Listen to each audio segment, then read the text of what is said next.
Every summer, my friends and I go camping. It's our tradition. Pack some tents, haul in way too much beer, and act like we're invincible 20-somethings under the stars. But last July, I swear something followed us out of those woods.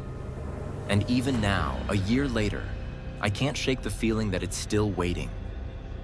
We picked a state park a few hours outside the city. Hot as hell, but remote. The kind of place where your phone drops signal halfway in and the air feels thicker, like the forest itself is watching you. By the time we set up camp, the heat was brutal. Cicadas screamed from every direction, and the air smelled like dry pine and damp earth. It started normal enough. Drinking, laughing, roasting hot dogs.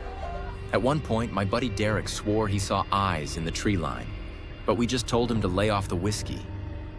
Except, around midnight, the laughter thinned.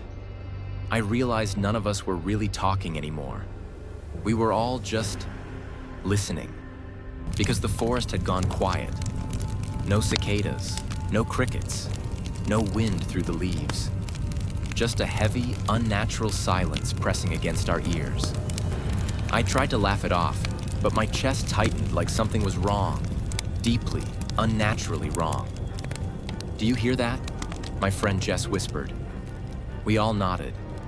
Then, from somewhere in the dark, maybe 50 feet away, came the crunch of a footstep. Slow, heavy. Derek stood up, half drunk, and shouted, "Who the hell's out there?" His voice cracked. No answer, just another slow step. We all froze, eyes fixed on the trees. That's when Jess grabbed my arm and hissed, "Look, there!" At first I thought it was just shadows, but then I saw it. A figure. Tall, too tall, standing perfectly still between the trees. I swear its head was tilted like it was watching us with sick curiosity. Nobody spoke, nobody moved. Then, snap. A branch cracked right behind our tent. We spun, but nothing was there. And when we turned back, the figure was gone. That's when the panic set in. We doused the fire, scrambled into the tent, zipped it up like thin nylon was gonna save us. Derek kept muttering. It was a guy, just some guy messing with us. But I knew by the way he was shaking, he didn't believe it either. Sleep never came. Hours crawled by in silence until somewhere around 3 a.m., I heard it. Breathing. Right outside the tent wall. Slow. Wet. Guttural breathing, inches from my head. Jess whimpered. Derek whispered, "Don't. Move." I swear on my life, I saw the nylon indent inward, like something pressed its face against the tent. My skin crawled as I realized, whatever it was smiling. And then, just like that, it was gone. By morning, everything looked normal. Sunlight, birds, laughter from another campsite down the trail. But none of us wanted to stay another night. We packed in silence, pretending not to notice the handprints smeared across the tent wall. Here's the part that keeps me up now. When I got home, I found something in my backpack, buried deep under my clothes.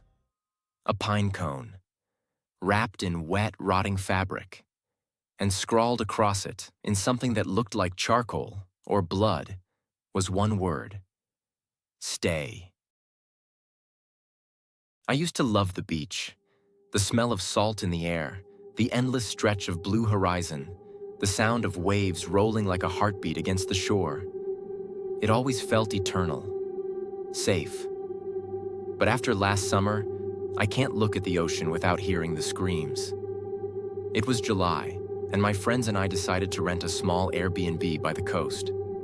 We'd been stuck in our routines, work, bills, boring city life, and this trip was supposed to be our escape. Just 5 of us. Me, my best friend Olivia, her boyfriend Jason, our buddy Eric, and Sarah, the girl I secretly had feelings for. The Airbnb was perfect. A creaky, weathered house right on the sand. The kind with faded shutters, seashell wind chimes, and a wraparound porch that looked out onto the ocean. The owner had left a welcome note, but it was oddly short. Enjoy the water. Just don't stay after dark. We laughed it off. Some local superstition, probably. The first day was paradise. We grilled, drank beer, played volleyball, and swam until our skin shriveled. Around sunset, we built a bonfire on the beach. The flames painted our faces in orange as we told dumb ghost stories and roasted marshmallows. The tide was low and the waves lapped lazily at the sand, but the water sounded different. Not like crashing waves, more like breathing. Deep, heavy breathing. I pointed it out, but everyone laughed. Jason said I was drunk. At midnight, we headed back inside. As we climbed the porch, Sarah stopped and looked at the ocean. "Did you hear that?" she whispered. We all turned. Out there, beyond the moonlit water, was a shape. Something massive, dark, just under the surface. Too big to be a boat, too still to be a whale. Then it sank. No one said a word. The next morning, Eric was gone. His shoes were by the back door, but no sign of him.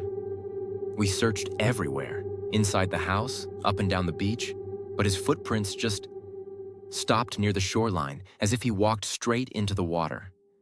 Jason got pissed, said it was a prank. But Olivia noticed something strange in the sand.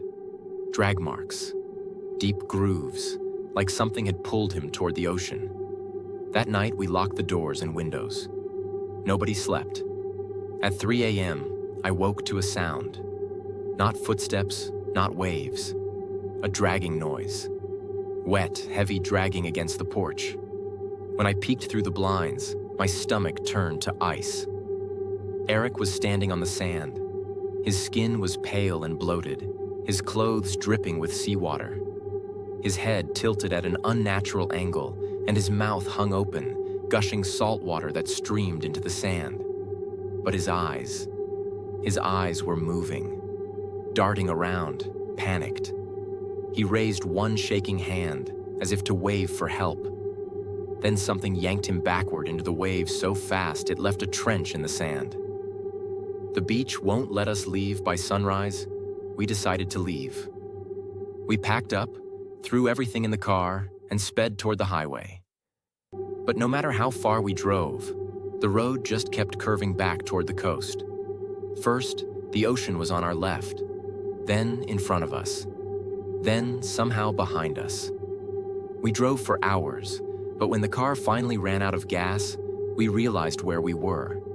Back at the same Airbnb. The tide was higher now. The waves were nearly touching the porch steps. The second night, we barricaded the doors and windows, too terrified to move.